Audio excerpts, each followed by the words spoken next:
Good evening and welcome. Tonight we will be going over the history and geography of Central Darfur in Sudan. Now I know that this is going to be a very stressful topic.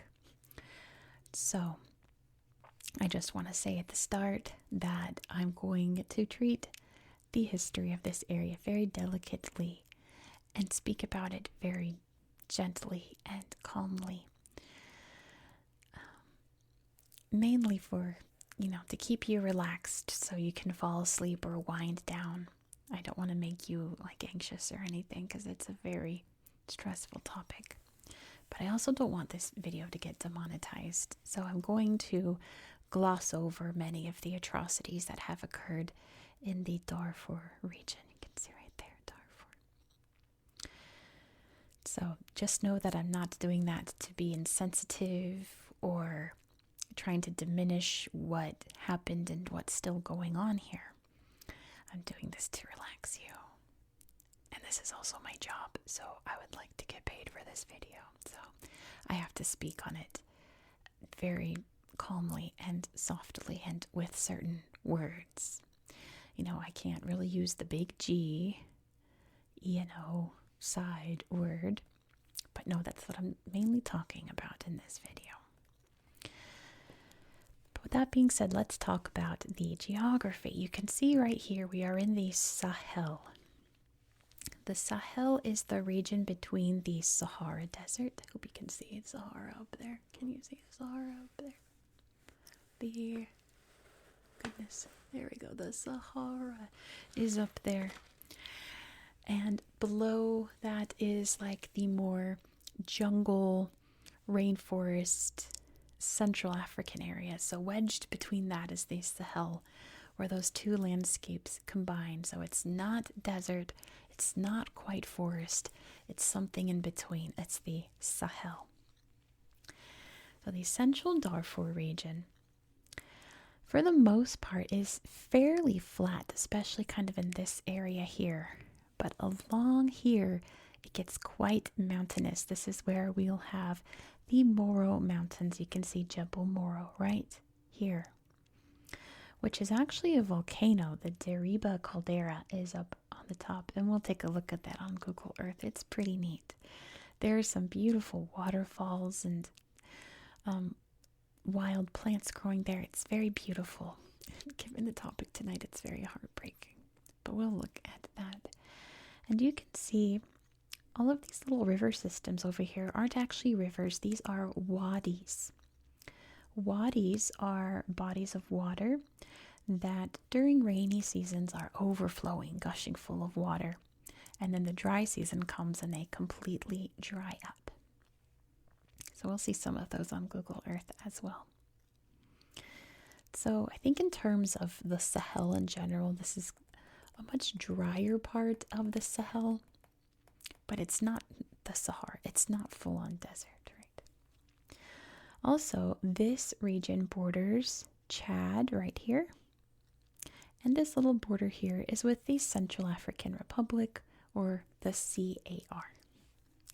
The capital is Zalinje up here. All right, let's get into the history of this area here, which goes way back. The very ancient Egyptians wrote about the kingdom of Daju. And the Daju kingdom existed in the mountains up here sometime around the 12th century BCE. Very, very long ago. I don't think we really know much about it other than it was there. If anyone knows more, let me know, because it sounds fascinating. But we do know that over the many years of history, many ethnic groups have lived and thrived in this area of Darfur. I read that there's between 36 to 80 different indigenous groups living in Central Darfur. This area here of Darfur. Isn't that incredible? Each, of course, with their own customs and languages. Almost all of them are Muslim, and many of them herd cattle. there's also a lot of farmers as well. One of those is the Fur people. Darfur is Arabic for home of the Fur. Hence the name Darfur. But from what I read, the people here, while they're Muslim, you wouldn't really call them Arab, right? Just remember that for a second, because that's going to become very important later. A Muslim culture, but not an Arab-influenced culture. In 1899, Sudan became colonized by the British/Egyptians. Egypt was under control of the British Empire, so this area was administered by Egypt. Can you see Khartoum over here? Yeah, Khartoum is right here. This is the capital of Sudan and really the heart of at least modern Sudanese culture. So over here, this area became heavily Arab influenced, right? Not so much over here, but very much over here, getting that Arab Muslim influence down from Egypt. And it started many, many years before that, but that's when it really kind of became official, when Egypt started administering Sudan. Sudan, however, would become independent in 1956. And in 1989, a man named Omar al-Bashir overthrew the government in a coup. And one of his goals was to spread his concept of Islam throughout Sudan. And that concept was more Arab, more militant, more extreme than your basic Islam practices that most people in this part of Sudan were already practicing. And in doing that, he targeted many Christians, many people practicing their indigenous cultures, and many peoples that were Muslim but weren't Arab influenced, right? Like that. So one of those areas that was very heavily targeted was Darfur. And by the early 2000s, this targeting, this discrimination became extreme because the people here didn't want the government here telling them how to live their lives, so they started rising up. The government here retaliated in the worst way that a government can retaliate. Let's put it that way. The government paid a armed militia known as the Janjaweed to go through Darfur and commit atrocities, essentially, on a massive, devastating scale. And of course, like I said, we're not getting into the details. If you know, you know, and if you don't, you can imagine the horrors that occurred here. It really alarmed the world, and a lot of action was done. Probably not enough, but it is what it is, essentially. But part of the peace process that occurred in the Darfur region required the government to split the area into 5 different regions. We've got North Darfur, West Darfur, Central Darfur, which we're talking about tonight, South Darfur, and East Darfur. I suppose to try to establish more of a structure here. Instead of just having the Darfur region as a whole, it's more structured. This was also the time when South Sudan became independent, became their own country, which opened their own bag of worms, essentially. Now, Bashir was overthrown in 2019, and a new government has taken over in his place. In the mid-2010s, the Janjaweed split off into various groups. One of those became extremely powerful, known as the Rapid Support Forces, or the RSF. And they are very much against the new regime. And what was once a force working for the government is now working against it. And it was then in 2019 that the Sudanese civil war began and is still ongoing today. I'm filming this in January 2026. There's no end in sight in this conflict. In 2023, the RSF obtained complete control of central Darfur and pretty much the entire Darfur region. So, I don't think we really know what's going on there today. I imagine it's not great, right? In YouTube-friendly terms, not great. It's a whole very, very sad situation, and I feel like it doesn't get as much attention as it should, since there are so many other horrible situations happening around the world. We can never forget Sudan. We can never forget Darfur. I feel like human rights activists have been screaming about Darfur for the past 25 years now, and I feel like most of the world hasn't listened, which is just so sad because the people here have suffered for so long. There's full adults that have only known this conflict that live here, or families once lived here and have fled. This area is prone to drought, which is one of the reasons that a lot of unrest first sparked up in the 1980s. There's also a lot of spillover from conflicts from Chad and the CAR into the Darfur region. It's a mess. It's heartbreaking. And it's so sad that it's just one of the many terrible events happening in the world right now. We're not going to get into all of that because right now we're focusing on Darfur and sending all our love there. So, that being said, that is the history and geography of just this sliver of Darfur. It looks like the next one would be going to over here is East Darfur, probably sometime at the end of next year. So let's hope by the time we get there, things have changed. And by the time we hit West Darfur in 20 years, who knows, it'll be a much happier story here. And all of those atrocities will be long in the past, and it will only be peace and prosperity here. Also, as you can imagine, there's not very many photos to show you here on Google Earth.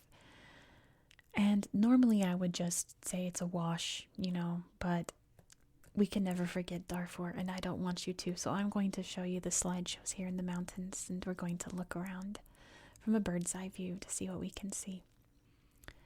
And I want you to keep those images in your mind, that is the place where these atrocities are occurring, and a place that is so beautiful. So let's head over to the tablet and check out Central Darfur on Google Earth. Let's go. Here we are in Central Darfur. And let's zoom out so you can see exactly where we are in the world. So here is Sudan. You can see South Sudan just down there. You can see the Nile River flowing through. The White Nile and Blue Nile. The White Nile and Blue Nile meet up in Khartoum here and flows up into Egypt. So it's pretty easy to find Sudan on a globe like this. You just gotta look for the windy Nile. And Sudan's right here, along here.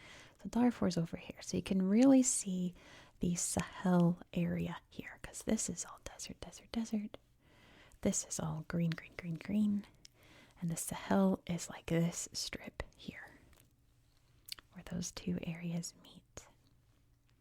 You can see all the mountains up here. Let's take a look. Look at this big old volcano here.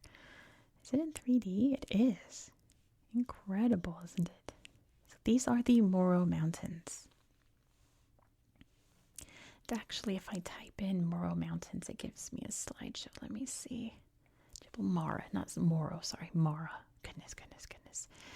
The Mara Mountains. It's gorgeous. Look at this. Now let's take in this beauty for a second before I tell you the tragedy behind this. There's the big caldera there. I'm sure this volcano's long extinct, but how cool is that? So there's just a huge volcano, and look at this landscape. Look at that. I'm not sure that that's here. This is, though. Those beautiful waterfalls are. That other one looked more like Venezuela, but it could be here. Lots of fruits grow in the Mara Mountains. Yeah, I was reading about the difference between how in the rest of the region it's like things like vegetables and grains, and in the mountains they grow fruit. But it's beautiful, right? Let's look at the caldera here. How neat is that? Look at that big old lake. So the tragedy is that these mountains are used to the advantage of not very nice people, and they hide out in this landscape. The villages that were once here are no more. Can imagine what's happened since. A lot of the tragedies of the GENO side and the Civil War have occurred in these mountains, in the villages that once thrived here, growing fruits. Hello. So that is very sad. This is not a safe place to be. It is full of not kind people, let's say. But look at this beautiful landscape here. There's another waterfall. See, look at this. See, when I thought Darfur, I always imagined just desert. I always imagined kind of like an empty, dusty kind of place. But Darfur is not that. It is absolutely stunning. Again, that looks like Venezuela to me, but if that is here, I wouldn't be surprised. It's beautiful here. It's so lush. It's so green, you know. It's absolutely stunning. Look at having fun in the pool. The pool of water, I should say. Oh, look at the smiles. Cute, cute, cute. It's so beautiful.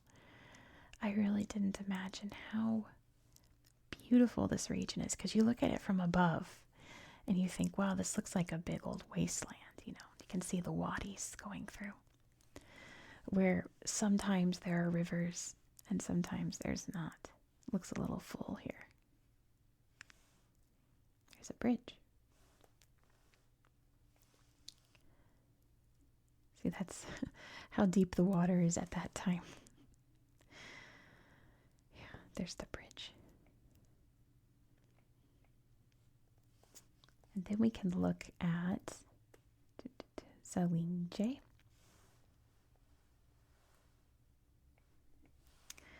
here it is from above. A little bustling town. There's the water nearby. Some fruits growing there. There's all the wadis going by.